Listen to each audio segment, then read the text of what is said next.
I have been using Osee T5 Plus monitor for a while, since it came out, for a reason. The best small non-recording monitor out there in my opinion. Very affordable, small, light and very portable. Great monitoring tools and very bright screen. But it has one thing that truly has been driving me mad. This red nipple.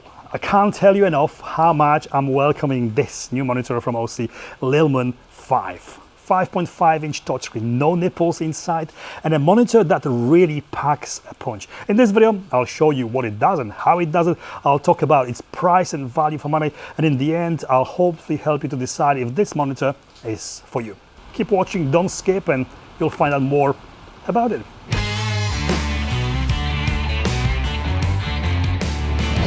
I had this beautiful plan of coming outside and sitting outside in the garden and filming this video, but beautiful British summer has not disappointed me. It's raining.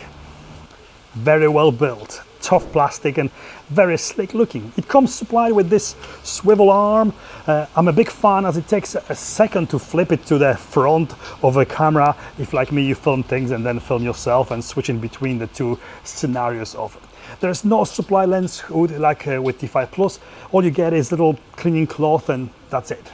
On the left side, headphone socket, remote socket and battery out. This is to use with an optional dummy battery to power your camera from the same battery as the monitor, On the bottom you have SD card slot for installing the firmware updates from and to add custom LUTs from. There's also a 1/4-inch threaded hole for attaching the monitor to a camera in a different way than with the supplied swivel arm. Right side only the power button and another 1/4-inch threaded socket. On the back there are HDMI in and out ports and DC power for powering it via V-mount battery, for example, via optional DC to D-tap cable. Nothing on top. Two things missing from T5 Plus though are the option to use Canon LP-E6 batteries, and there is no USB-C socket anymore. That's a shame because T5 Plus can be powered via USB if you run out of batteries while filming.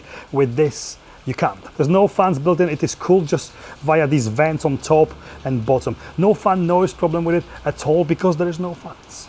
It powers up in about 10 seconds. It's running Swift OS, not to be confused with Apple programming language. This is Osee's own operating system.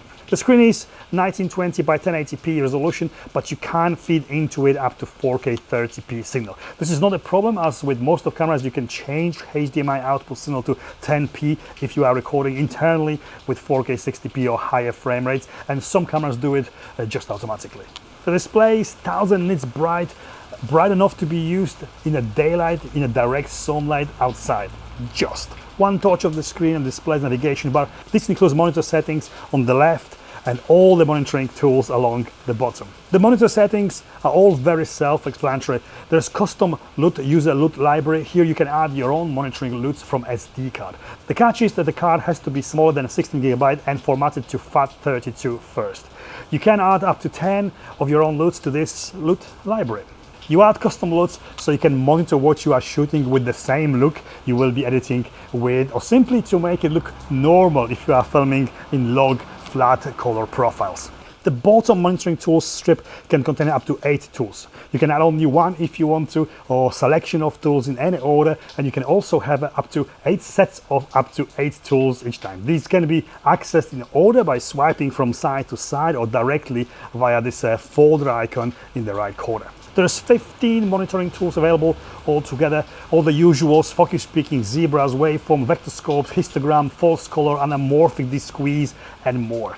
Straight out the box, the color is very good and accurate, and there are built-in D-Log and HDR profiles for all major camera brands too. There is no manual color correction, but if the color shifts over time, you can calibrate the screen with X-Rite Screen Calibrator and Osee's own calibration software, but that's extra cost, the X-Rite Calibrator is. And it could cost more than the screen itself. The price, only $189, very budget-friendly price for a superb quality monitor. Only slightly more expensive than T5 Plus, but you get a better operating system and no nipples touchscreen. For a monitor of this quality, it is superb value for money. Osee is a brand that is appealing to a lot of filmmakers, as not only they make monitors that work very well, but they are also very affordable, and this is no exception. Conclusion: you'll struggle to find a monitor this good for this price. Very budget friendly, pro level monitor in my opinion. Good enough to be paired with literally any camera. Good size and weight and all the monitoring tools that can make filmmaking much easier. This is a monitor that I am using with my Lumix cameras already, and I highly recommend it. And this is it from me. I hope this video was in some way helpful or at least informative. If it was, please give me the thumbs up, follow me on Instagram, and please consider subscribing. Thank you for watching, and I'll see you next time. On the bottom you have there's no fans built in. There's no fans built in. There's no fans built in. It is cool with just these two. There's no fans built in. It is cool with just these two on. Beautiful British weather. If you are filming in LUT log, flat profile, blah blah blah blah.